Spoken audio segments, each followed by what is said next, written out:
ang definition po ng plunder also includes private funds, kung saan po nanggagaling si Senator Marcoleta dito dahil yung ebidensya mismo na ginamit ng ating mga investigador ay nanggaling din po sa kanya.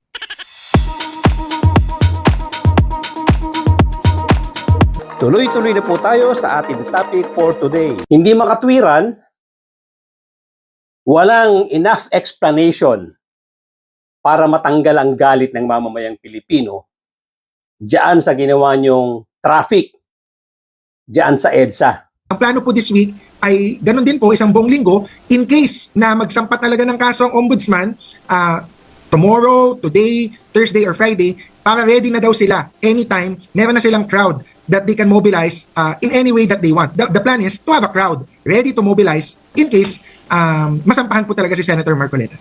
Dual purpose naman po, no? Usually hitting two birds with one stone. On the surface, yung dahilan ay dahil kay Senator Marcoleta nga, selective justice or unfair daw. So naghahanap po sila ng trigger or catalyst para po magkaroon ng mas malaking crowd. Because we have to note, all this time, no, for the past 6 months, maybe to a year already, the anti-Marcos na DDS crowd, they've always been trying to create that critical mass. But so far, hindi nila nagagawa. So ngayon, dahil mayroong nakaambang di umano na kaso against Senator Marcoleta, yun yung inaasahan nilang magiging trigger or catalyst to really create a huge crowd. And the huge crowd, especially given the timing, no, July 6, magsa-start ang impeachment trial, that can also be an option for them, or behind the scenes, yun yung rason talaga nila in trying to create that critical mass is to be able to either deter, scare, the government, the senators, Congress. Eventually, of course, the end goal is to stop the impeachment trial because Ang dami talagang sobrang suklam na suklam sa ginawa ninyo, INC, diyan sa EDSA. At talagang may attempt kayo na i-stall ang traffic. Ang pagparada ng mga buses, nilagay nyo talaga doon sa daanan ng mga sasakyan. At kung hindi yan naagapan, talagang chaos masyado. Magkakaroon talaga ng unimaginable stall of traffic diyan sa EDSA. Sobra ang ginawa ninyong pang-aabala sa mamamayang Pilipino. Hindi kayo nagre-represent ng majority ng mga Pilipino dito sa Pilipinas. According kay Google, at alam ko ito rin yung information na dati pang nilalabas ng INC, mga 2.8 million ang membership ng INC.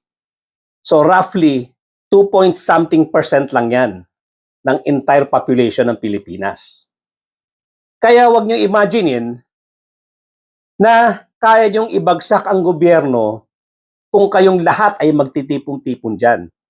Although hindi niyo na kayang tiponin lahat ng miyembro nyo diyan sa EDSA, kahit na sa Luneta. Hindi nyo kaya dahil hindi naman lahat maniniwala doon sa mga ipinaglalaban nyo.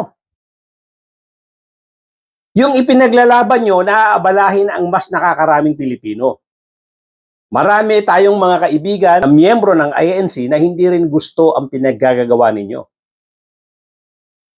Hindi ko maintindihan kung bakit itong sila Cayetano, itong sila Miao Miao, itong sila Lebiste, itong sila Respicio, at iba pa, pati yung mga retired general, ay sumisigla. Naiisip nila na kaya nilang itumba ang gobyerno pag nakakita sila ng grupo ng mga tao diyan sa EDSA na minsan, mga 150 katao lang. Lalo na itong si Cayetano. May patawag-tawag pa ito ng vigil doon sa Senado. Pag nakakakita ito ng group of people na supportive diyan sa mga DDS, naluluha-luha ito eh. Kaso hindi naman sila makaabot ng kahit na 500. Kahit na kahit mga 80 katao, naluluha-luha na ito eh. Akala niya people power na eh. Kaya ito, every time na magkakaroon ng pagtitipon ng rally diyan sa EDSA, gusto nilang sumakay. Hindi naman sila mga miyembro ng INC nagpuntahan diyan sa EDSA para makisakay sa rally. Kasi nireject sila ng White Ribbon something rally nung nakaraan. Na nag-rally dyan sa EDSA, nireject sila, hindi sila pinagsalita dyan. Gustong-gusto nila sumakay eh. Yan po ang gawain nito mga DDS group na to. Pag nakakarinig sila ng rally, makikisakay sila. Gusto nila magpuntahan doon sa EDSA, doon sa rally. Baka nga naman sila malito ang taong bayan, akala talagang DDS rally yan. So, ganyan ang ginawa nila. Nagpuntahan sa EDSA, nakisakay doon sa rally. At in-entertain naman sila ng iglesia. Gusto rin naman ng iglesia na dumami sila. Kaya, grabe po ang chaos, grabe po ang ipinakitang galit ng mamamayang Pilipino dyan sa ginawa nyo na yan. Walang kapatawaran yan. Dahil may paano-ano pa kayo, mga pa-surprise attack, pa-surprise, hindi kayo nag-apply ng permit, late na kayo nag-apply. Hindi ko rin maintindihan itong gobyerno, itong local government ng Quezon City kung bakit ganyang kaluwag pagdating sa INC. Dapat hinihigpitan yan eh. Dapat nung malamang walang permit, hindi na pinatuloy ang rally na yan. Itong mga politicians talagang sip-sip ito sa INC. Takot sa INC. Kaya yan ang sinasamantala ng INC. Yung takot ng mga politicians. Kasi kahit papano, additional vote yung mga yan. Solid sila kung bumoto. Pero kung tutuusin, imposibleng ang INC ay makapagpatumba ng gobyerno. Samahan nyo pa ng mga DDS. Hindi nyo kayang patumbahin ng gobyerno. 2.something% lang kayo ng entire population ng Pilipinas. Ang Katoliko, ilang porsyento? Sabihin natin 70, 80%? Paano nyo itutumba ang gobyerno kung hindi susuporta ang Katoliko at iba pang religion?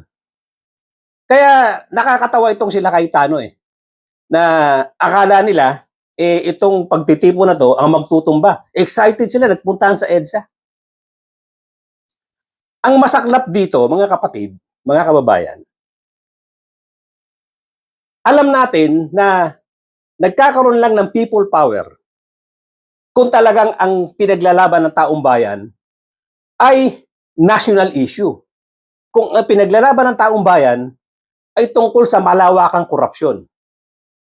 Dito sa rally na to, ang number one issue nila yung kasong ipapataw dito kay Senator Marcoleta.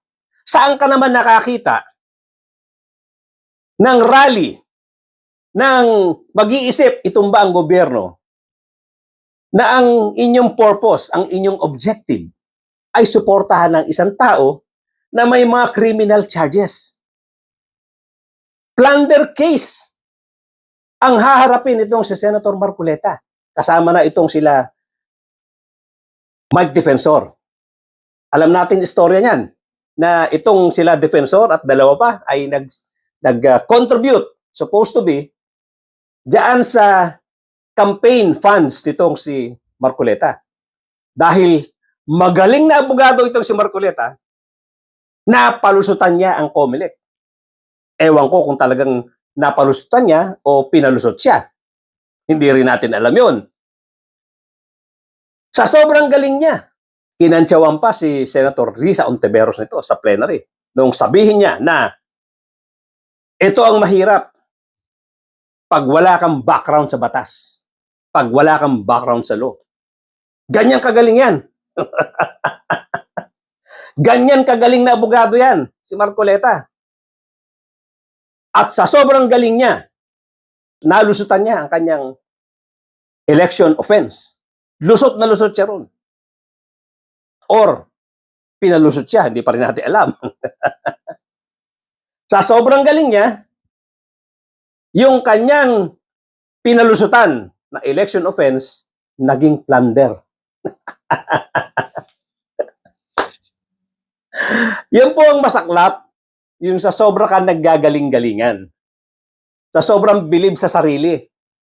Kaya hindi ko rin maintindihan na ipinagtatanggol ito ng spokesperson ng INC. Dahil ito raw ay tinatanggal, gustong mawala. Diyan sa Senado, gustong ipakulong. Samantalang ito ang talaga nag-iimbestiga tungkol sa korupsyon, tungkol sa flood control anomalies. Rodante Marcoleta has been leading the investigation of one of the biggest corruption scandals that has happened in our nation's history. He started this when he was the chairman of the Blue Ribbon Committee of the Philippine Senate. The leadership of this committee, however, was replaced. Nevertheless, he has continued seeking justice for us, Filipino citizens. What we find surprising is why it is Senator Marcoleta who has been pushing forward to expose those involved in the massive theft in the Philippines, who has a case being filed against him and is being threatened with imprisonment. Freedom of expression nila yan, pero it's the wrong fairness. There's no selective justice in this country when it comes to the ombudsman. Push po pa rin natin to, sir. Wala po ba nga short? Nothing's changing. Nothing has changed. So it will, Nothing has changed. sir, ang paulit-ulit na sinasabi nila ay clear na siya ng COMELEC. Nothing has changed. We will file. We will file. Well, hindi ko alam kung napapanood nyo ang ginawang hearing nitong si Marcoleta. Nung siya ang Blue Ribbon Chairman, wala po itong ginawa kung hindi itulak na maging state witness itong sila Diskaya. At yung sinasabi niya na sinisiraan niya itong si Ombudsman Boying Rimulya tungkol doon sa pag-bend ng law. Napanood ko rin yan. Mas uunahin po nila yung tao na nagmamalasakit sa inyo para palitawin natin ang katotohanan. Ngunit yung taong nasa likod ng lahat ng kasalanan ito ng pagnanakaw, hanggang ngayon ay wala pa po silang ginagawang pag-uusig. Meron na pong isang demanda kay Martin Romualdez na nakabinbin pa April 2026. Yung isa na inakusahan na dating kalihim ng DPWH ay kanilang kinasangkapan upang siya din ay maging state witness. At siya yata ang gumawa ng paraan para ma-discharge siya sa kanyang naunang asunto. Ang isa pa pong inaasahan nila ay hindi na po ako makakasali doon sa impeachment proceedings na nakatakda pong magsimula sa susunod na linggo. Alam kong gagawin nila ito. Alam kong aarestuhin nila ako. Alam kong ikukulong nila ako. Ngunit hindi po dahilan yan. Pinakikiusap ko sa inyong lahat. Huwag po tayong pumayag na basta-basta na lang nila baluktutin ang katwiran. Alam ko po ang promotor nito ay ang ating ombudsman sapagkat nung kami po ay nagtatalo-talo sa bulwagan ng Senado, isa sa amin ang nagsabi na sometimes we have to bend the law. Sinasabi lang nitong si Marcoleta out of context yung kanyang willing daw mag-bend ng law itong si Boying Rimulya. Pero yung pag-bend ng law na yan in favor of the Filipino people. Ayaw na ayaw kasi nitong si Marcoleta na magsoli, mag-restitute itong itong mag-asawang Diskaya nung mga ninakaw nila. Ayaw niya. Dahil wala daw sa batas, ang restitution daw pagkatapos na. Kung makita na guilty itong mag-asawa, tsaka magkakaroon ng restitution. Yun ang pinaglalaban niya. Kaya, Mr. Spokesperson ng INC, hindi ko alam kung napanood nyo o nagmamaang-maangan kayo. Hindi po naging leader, hindi po naging matapat sa pag-iimbestiga itong si Marcoleta. Sinabihan na nga siya ni Senator Ping Lacson na nag-aabogado siya sa mga Diskaya. Dahil kitang-kita naman talaga kung ipaglaban niya ang mga Diskaya. At alam natin na may lumabas na balita nang galing kay Montulfo na 1 billion ang hiningi ni Marcoleta doon sa mag-asawa. Of course, wala tayong ebidensya dyan. Yan ang sinasabi lang ni Mr. Montulfo. At ang naibigay lang daw sa kanya ay 150 million. Kaya ba ganun na lang ang pagtatanggol niya sa mag-asawa? Kaya hindi po totoo na itong si Marcoleta ang talagang masighi ang pagnanasa na maimbestigahan ng flood control anomalies. Kaya nga na sinabi ko, walang humpay ang pagtatanggol niya sa mag-asawa. Walang humpay. At itong si Senator Ping Lacson ang talagang maraming ginawang pag-iimbestiga. Talagang pati yung mga site ng mga fraud, pati yung site ng mga projects na puntahan niya. Kumpleto siya ng report, kumpleto ng mga bearings, at mga dokumento. Pero itong si Senator Marcoleta, wala. Nakafocus siya doon sa mag-asawa, paanong magiging state witness. Kaya maling-mali nga yung sinasabi niyang itong si Boying Rimulya ay willing to bend the law. Yan po ang sinabi ni Ombudsman Boying Rimulya noong ipinipilit niya mag-restitute ang mag-asawa. Isipin mo ayaw na Senator Marcoleta magsoli ng ninakaw yung mag-asawa. Ang makikinabang doon, taong bayan. Samantalang obvious naman, hindi proportionate doon sa mga kontrata nila yung sobrang yaman nila. Talagang nakita nyo naman sa telebisyon, ipinasikat yung mga sasakyan nila na ngayon nga ay kinuha na ng gobyerno at ino-auction. Pero nung umpisa talagang, nung hawak ni Marcoleta ang Blue Ribbon Committee, talagang nag-aabogado siya doon sa mag-asawa. Kaya wag po natin paniwalaan na itong si Marcoleta ay very honest at talagang siya ang masidhi ang pagnanasa na maimbestigahan ang flood control anomalies. Hindi po. Mas tama ang direksyon ni Senator Ping Lacson noong mga panahon na siya ang humahawak ng Blue Ribbon. Sinisiraan nila ngayon si Senator Ping Lacson. Pero hindi maikukubli sa taong bayan yung mga pinaggagawa nitong si Senator Marcoleta.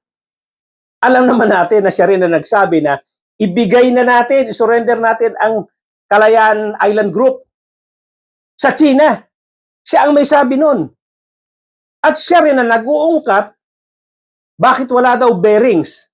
Walang survey yung ating West Philippine Sea na hindi naman kailangan.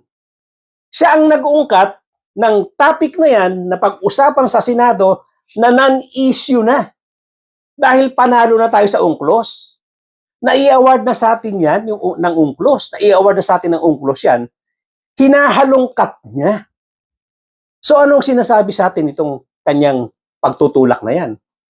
Sinusuportahan niya ang China? Ibig sabihin ba niyan, Senator Marcoleta, nakikinabang ka sa China?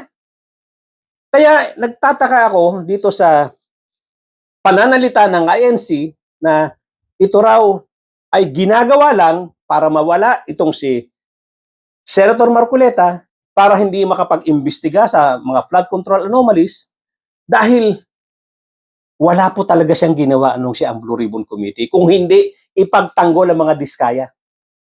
At nung mga panahon na pinag-uusapan ng West Philippine Sea, pinagtatanggol niya ang side ng China. Kaya hindi ko rin maintindihan ng INC. Talagang saan ba kayo panig?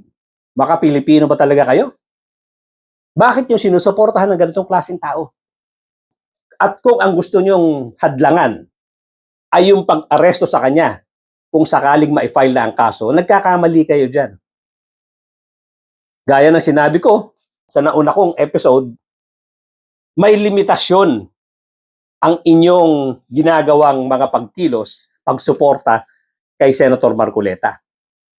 Hindi nyo po pwedeng pigilan ang pag-aresto sa kanya dahil merong legit na kasong haharapin siya.